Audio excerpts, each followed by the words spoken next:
Bom dia, muito bom dia, ouvintes! Iniciando por aqui o nosso Espaço Empreender deste final de semana. Hoje conversaremos com Cristine dos Reis. Ela é farmacêutica, mestre em gerontologia, atua na Vida Farmácias Teutônia, a antiga farmácia canabarrense. Ela vai contar um pouquinho sobre sua trajetória profissional e explicar pra gente o que é gerontologia hoje no nosso programa, então fica ligado, não perde. Lembrando que o Espaço Empreender é um tempinho destinado a todas essas pessoas que fazem a diferença aqui no nosso município e região.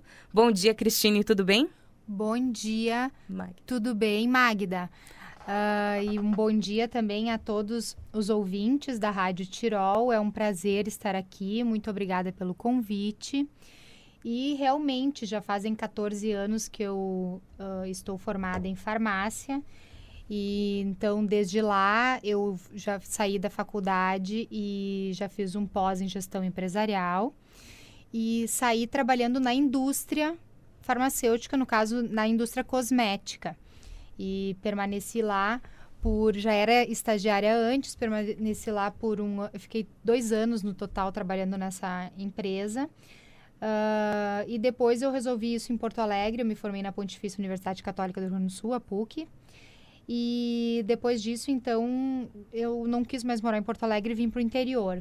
E aí, voltei a trabalhar numa farmácia de manipulação em Encantado.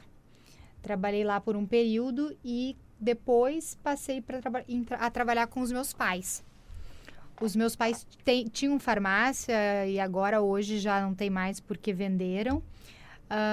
E eu trabalhei com eles mais uns 2 anos, se não me engano.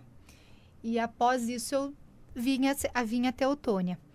E aí, estou trabalhando há 10 anos, então, já na farmácia canabarrense, né? Lá junto com a Rosane e todos os outros 14 colaboradores que nós temos hoje.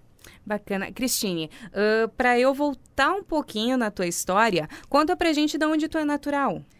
Eu sou natural de Três Passos. O meu pai era funcionário do Banco do Brasil, então, se você vai me perguntar, assim, eu tenho vários locais, passei por várias cidades. Mas a infância iniciou tudo lá em Três Passos. Isso. E a farmácia, que você disse que os seus pais tinham uma farmácia, onde era? Era em Bom Retiro do Sul. Bom Retiro. Isso foi depois, eles já tinham largado do banco ou teu pai continuava trabalhando no banco? Não, continuava trabalhando no banco. Uhum. E essa farmácia foi antes ou depois da tua formação? Não, essa farmácia, ela já existia antes, ela ficou 23 anos aberta, né? E então, desde os meus 13 anos, eu já vivi farmácia. Uhum. Não foi por isso que escolhi a profissão, né? Mas cresci dentro da farmácia e no final até a gente sempre pensa que vai sair, né, cair muito longe da árvore, assim, né? Mas no final acabei indo para a farmácia e me achei, me encontrei sou muito feliz, assim, é uma profissão muito gratificante. Até eu acho que é por isso que eu me envolvo em tantas situações, assim. Hoje eu faço parte do Conselho de Farmácia do Estado, na Comissão de Gerontologia. Até eu esqueci de mencionar ali a minha formação, eu sou mestre em gerontologia, ou seja, como a farmácia é o local onde a gente mais atende os idosos, né? Eu procurei me especializar nessa faixa etária. Então, eu acabei vindo trabalhar me especializar em gerontologia justamente por isso. Porque é a faixa etária que a gente mais trabalha.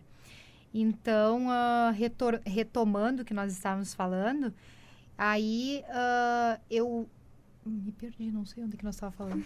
Não sei mais. E perdi, não sei mesmo onde é que nós estávamos. Calma aí, a gente estava contando ali da farmácia, daí tu falou que tu te formou pela PUC, daí tu contou da farmácia há 23 anos lá em Bom Retiro do Sul. Isso. Daí tu falou, então, que não foi por isso que tu decidiu te formar em farmácia, mas que a fruta não cai muito longe do pé, né? Que a gente segue por ali. Tá. E daí depois tu puxou a tua formação em mestre em gerontologia. Isso. Bom, mas aí retomando, então, realmente não, eu acabei escolhendo a farmácia. Ai, não me lembro agora, eu não sei qual era meu retorno. Pera só um pouquinho, deixa eu só pensar. Deixa eu só pensar o que eu queria dizer. É que no final, na minha apresentação, eu esqueci de falar que eu era mestre em geronto, daí por isso que eu emendei isso. Deixa eu só falar. Eu estava falando... E daí tu falou que tu viu a importância de... quando que eu cresci dentro da farmácia, né? Não, é que tu me perguntou se essa já existia antes da minha especialização. Agora eu pensei, que pergunta que tu me fez? Tá, então tá. Vamos lá. Então tá. Então, assim, retomando então para tua pergunta, né? A farmácia realmente ela já existia há mais tempo, mas foi lá realmente que eu via a necessidade, tá, de estar atendendo de uma melhor maneira esse público dessa faixa etária, dos idosos. Porque, infelizmente, não aqui, mas no país inteiro, a gente tem pouquíssimos profissionais especializados na área de gerontologia, profissionais de saúde, ou no caso dos médicos, os geriatras, a gente encontra poucos, infelizmente. E para uma população que está crescendo tanto, né, que em muito pouco tempo vai ser a maior parte da população brasileira. Sim. Então, realmente, a gente precisaria maior formação. E nós estamos num estado que ele é referência no país e no mundo, né, nesse assunto. Então, o local onde eu me formei, o Instituto de Geriatria, ele tem como um dos fundadores o pai da geriatria, um dos pais da geriatria no mundo, que é o professor Moriguchi. Então, tive o prazer de ter aula com ele. E então, como eu pensando nessa população, assim, e no local onde eu estou trabalhando, realmente ela é uma população que ela necessita de algumas... ela possui algumas peculiaridades que fazem com que ela necessite de uma atenção especial. Não é só a atenção em si, é uma visão, é um olhar especial para ela. Um olhar especial porque o fato de a gente, quando vai envelhecendo, a gente vai mudando todas as nossas questões fisiológicas, né? Que a gente chama assim, as nossas questões farmacológicas, que envolvem, assim, a ação dos medicamentos no corpo, né? No organismo da gente. O idoso, ele tem praticamente muitos dos medicamentos que ele utiliza com alterações, né, na ação deles no organismo. E por isso que a gente, é até interessante, como eu estava conversando contigo um pouquinho antes do programa, mas é interessante porque quando a gente pensa em gerontologia, a gente pensa em desprescrever fármacos, né?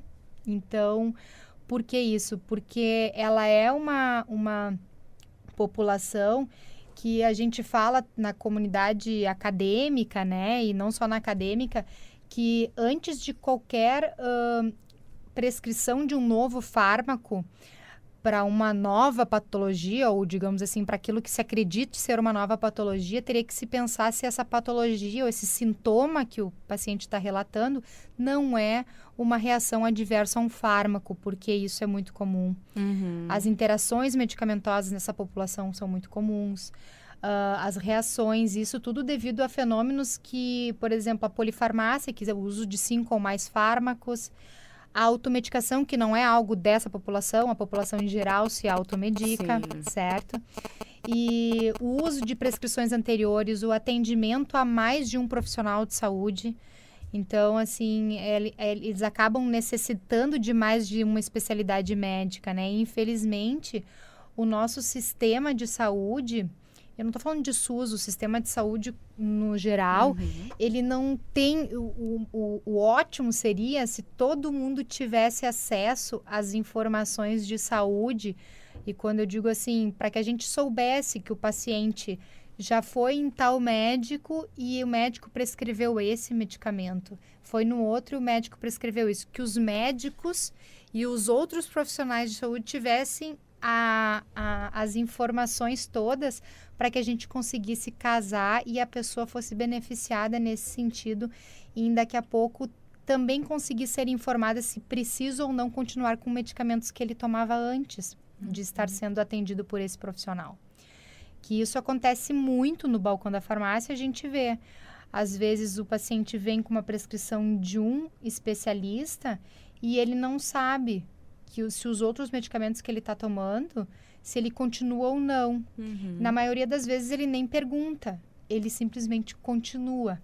Né? E aí a questão de muitas vezes ter interações medicamentosas porque ele acaba tomando fármacos da mesma classe terapêutica. E aí, e os médicos, assim, eu já peguei paciente com 2 psiquiatras, né? Até ele não era um paciente idoso, tá? Com 2 psiquiatras, e quando eu vi aquele, né, monte de fármacos, medicamentos, a gente avaliou, fiz um encaminhamento para o psiquiatra que esse paciente ia aí consultar.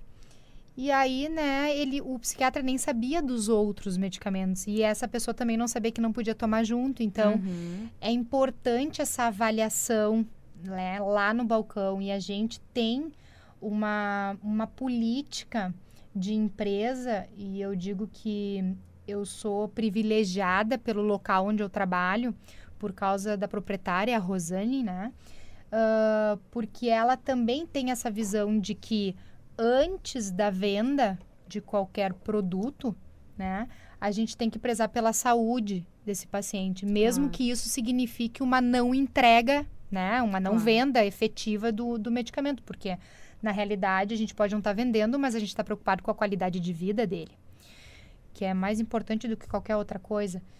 E é a política da farmácia, assim, né, se o paciente... se ele tiver, que muitas vezes ninguém gosta de chegar na farmácia para comprar medicamentos, né? Claro, com certeza. Então, a gente mudou também um pouquinho da visão de farmácia nossa lá, porque eu lembro no começo, assim, que as pessoas, a gente dava bom dia, né? E elas falavam assim, se fosse bom, eu não estava aqui dentro, né?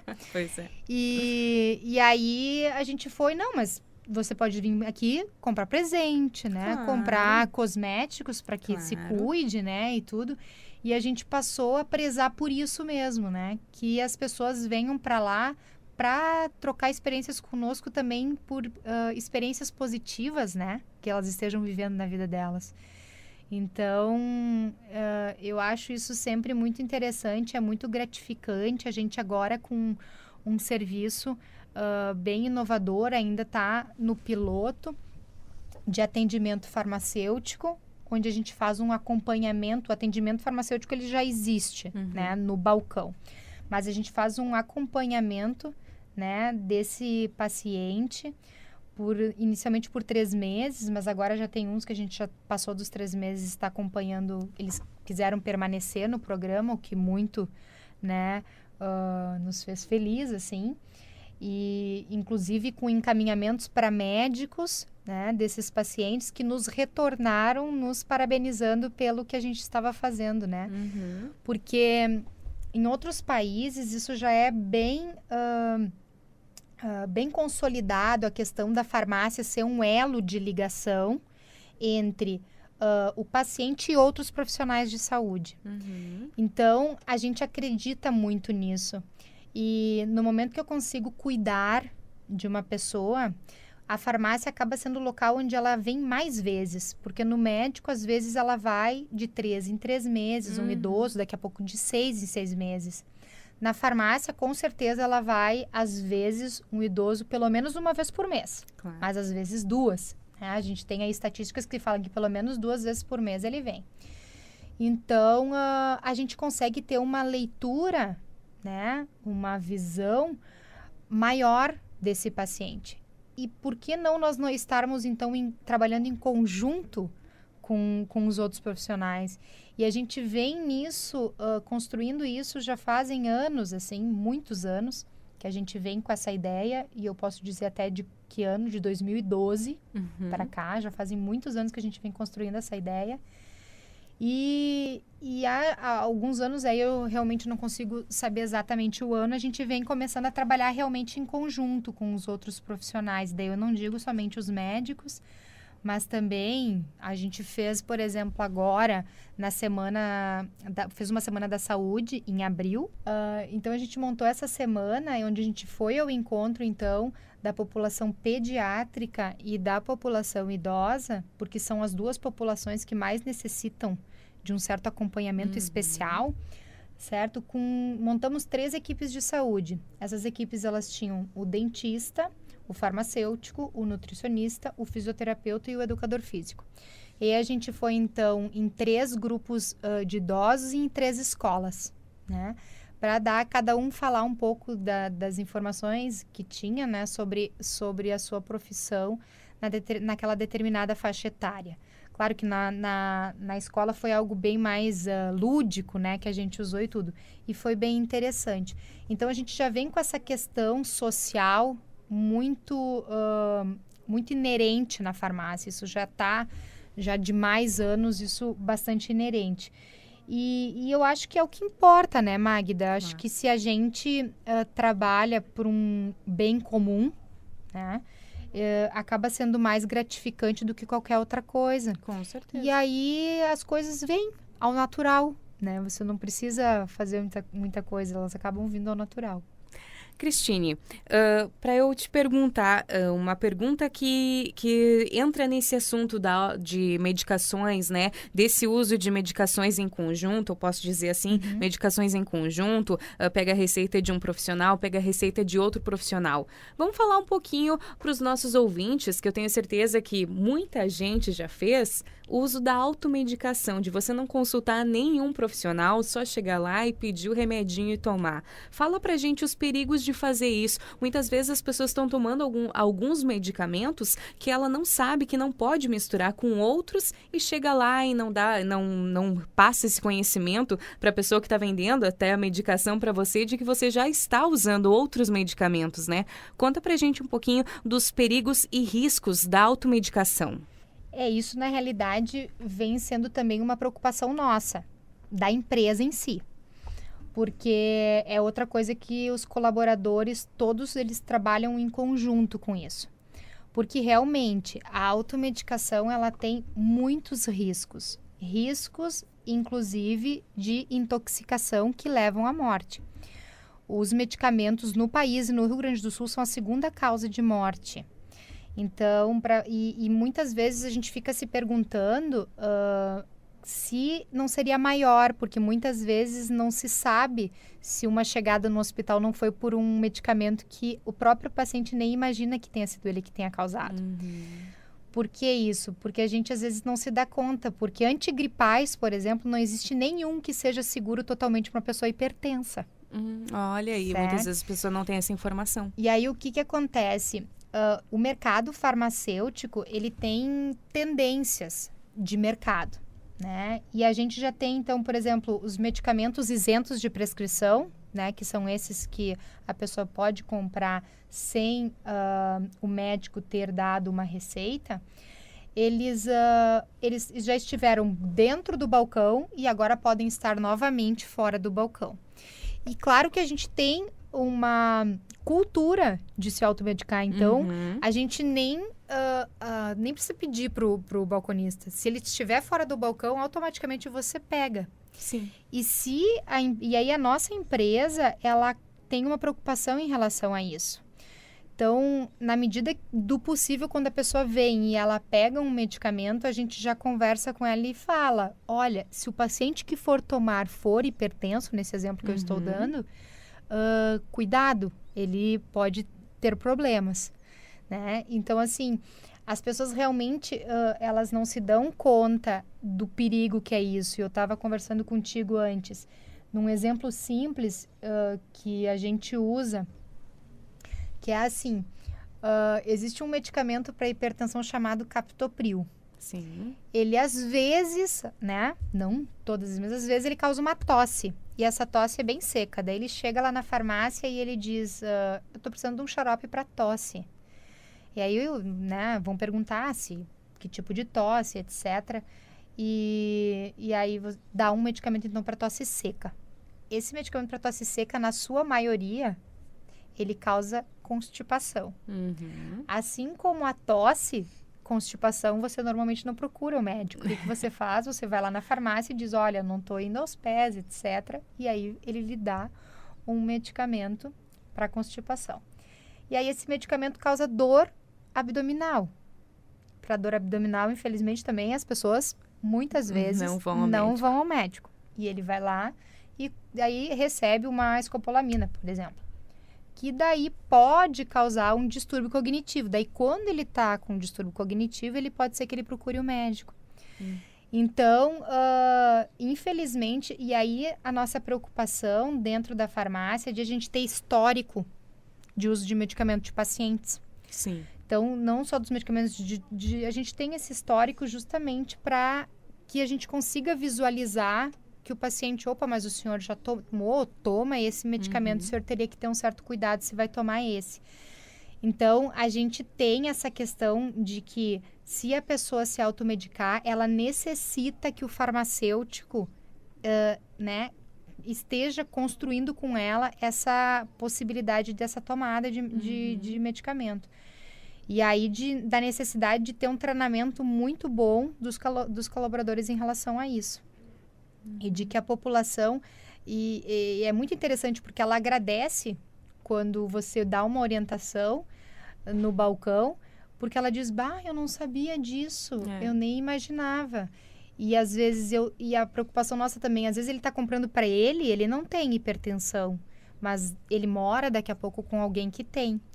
Porque muitas vezes a automedicação, ela não acontece só na farmácia. Não, às vezes tem um remédio em casa e toma, né? Exatamente. Todo mundo praticamente tem, eu ia dizer todo mundo tem, mas todo mundo praticamente tem uma farmacinha caseira em casa. E essa farmacinha caseira muitas vezes é que é o perigo, né? Então, porque assim como eu tenho muitas vezes a minha família, eu tenho a minha mãe, meu pai morando comigo, né? Eu tenho os avós, eu tenho, né? Pessoas que têm outras doenças e que não poderiam estar usando o mesmo medicamento que eu uso. Claro. E sem falar na indicação, né? Do meu vizinho, do meu amigo, etc. Que, eu tomei esse aqui e ele é muito bom. Então, lá na farmácia é comum, assim, as pessoas chegarem, elas até darem um passo para trás e dizer, eu não sabia disso, eu não sabia que eu não poderia, né, estar tomando esse medicamento. Muito bacana, Cristine. Na verdade, vocês fazem lá na farmácia um serviço para a sociedade, né? É um serviço para a sociedade, é muito legal e muitas vezes a gente não tem esse conhecimento de verdade. A gente é leigo na parte da medicação, na parte de farmácia. A gente chega na inocência procurando um remedinho e muitas vezes está fazendo um mal para a própria saúde. Mas, Cristine, nosso tempo de hoje está esgotado. Eu quero agradecer muito pela tua presença hoje. Desejar muito sucesso em toda a tua trajetória e sempre que tiver alguma coisa para contar pra gente, uma novidade a mais nesse ramo da farmácia, é só chegar aqui na Tirol FM, a gente vai ter muito prazer em te receber. Eu quero agradecer o convite novamente, mas não vou deixar de convidar então o pessoal. Nós temos um evento no dia 13 de outubro, tá? Que é um evento em prol das crianças, tá? Em relação ao dia 12, que ele é o Circo é para Todos. Então, convidamos todos a acompanharem a nossa página no Facebook, até para acompanhar o que nós vamos ter, porque a gente vai estar trazendo até um circo de fora aqui para a cidade. Vai ser bem legal. E dizendo também que se os ouvintes precisarem de medicamentos manipulados, a farmácia também tem, né? E consegue realmente, dessa forma, atender de forma mais individualizada os pacientes. Obrigada, Cristine. Não esquecendo, atendimento na Vida Farmácias Teutônia, antiga farmácia Canabarrense, o pessoal tá um pouquinho mais íntimo, né, da farmácia Canabarrense. Isso, fica lá, nós temos duas, né, uma na Capitão Schneider, no bairro Canabarro, e a outra na Rua Tiradentes, no bairro Canabarro também. Isso aí, o evento dia 13 acontece aonde? Na Rua Capitão Schneider. Na Capitão Schneider, todo mundo convidado. Então, hoje conversamos com Cristine dos Reis. Ela é farmacêutica, mestre em gerontologia, atua na Vida Farmácias Teutônia, a antiga farmácia Canabarrense. Para você, um ótimo final de semana e até o próximo Espaço Empreender. Jesus.